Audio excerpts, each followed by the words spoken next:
Hi everybody, so for this video I'm focusing on Thinglink. This is my EdTech tool to help with instruction.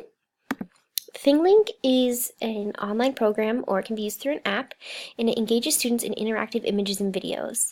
So what that means is you can create dynamic multimedia images, videos, and 360-degree virtual lessons. So you can upload an image to this website and then put little hot links over them. They call them hotspots. And when you mouse over it, it'll show you either text or like a video that you can watch or an article that you can read, and those are all things that you input into the image. So it takes an image and makes it a little more interactive for people to learn from. So there's a free version, and I'll show you what that encompasses in a little bit. But there is also some versions that can be paid for. So for teachers, there's a couple different options: $35 a year, $120 a year. I would definitely encourage getting that because, as you'll see, the free version is pretty limited in what you can do, which makes it kind of hard to use as an effective tool. So it can be accessed through this website or the app, which is downloaded on through App Store or Google Play, so you can access it on almost any device. You don't really need anything to access it besides, the ability to get on the internet and have a device that does that. So now I'm going to show you what the website looks like. So this is what it would look like once you sign in. It's just thinglink.com/edu. So this is what I made. It's a free account, and I'm just going to show you the sample ones that it offers because it's very hard to make one on the free account. So for an example of an image, you'd click on this, and I'm going to move myself out of the way.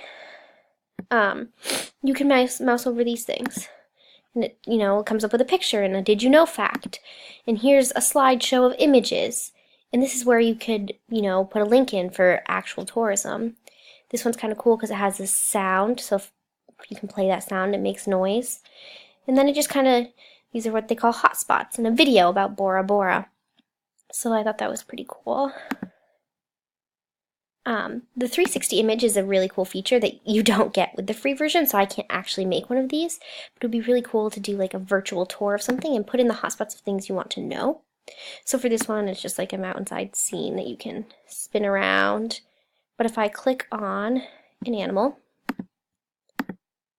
the golden eagle is a very large raptor and among the most powerful predators in the avian world.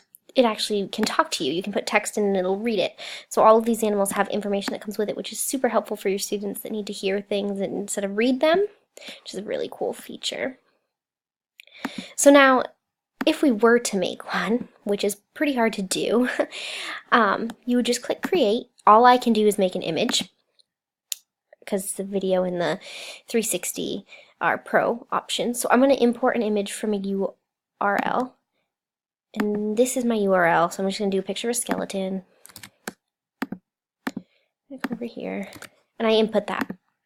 Once I import it, it'll load my image, and I can just add some tags. So I'm going to label his skull. I'm going to say, this is the skull. And I can change my dot color. I have very few options, so if I go with A, I'm just going to mark it as an A. Save that. And then let's just say that I want to put in a video about the humerus. So I look up a video about the humerus. Oh, and there's this cool video about the humerus and scapula. I'm going to change my thing to B. And I'm going to put it up here by the humerus and scapula. So now, if I save the image,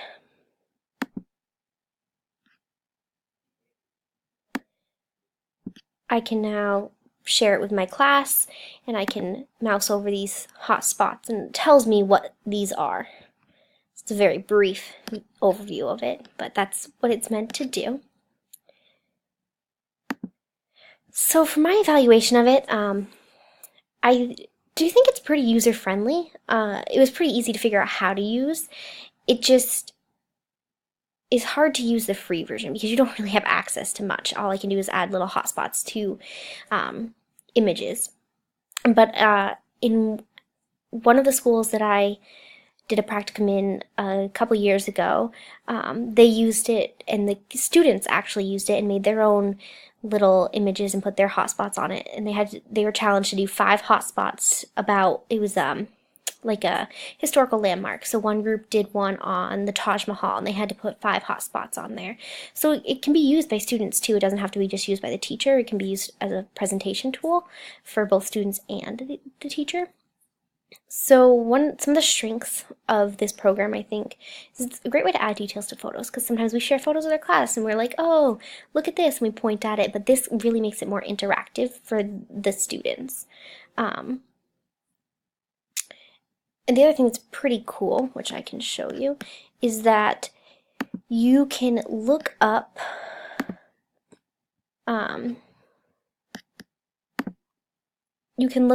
other people's Thinglinks and find one that works for you.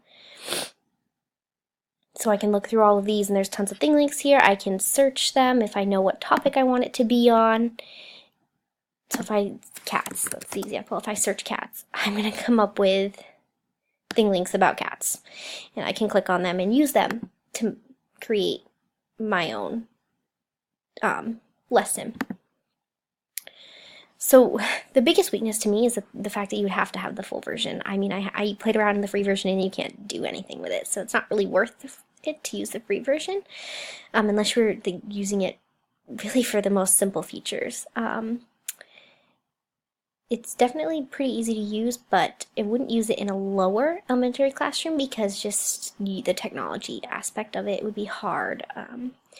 The reading, although it does read things for you, just getting to use it is definitely geared more towards upper elementary classrooms. I would definitely use Thinglink if I had access to a full version. It's pretty cool, and I think it would be a good way to even engage your students in creating one. You know, if you example it with one and then they create one, you're now have more instructional opportunities throughout the class.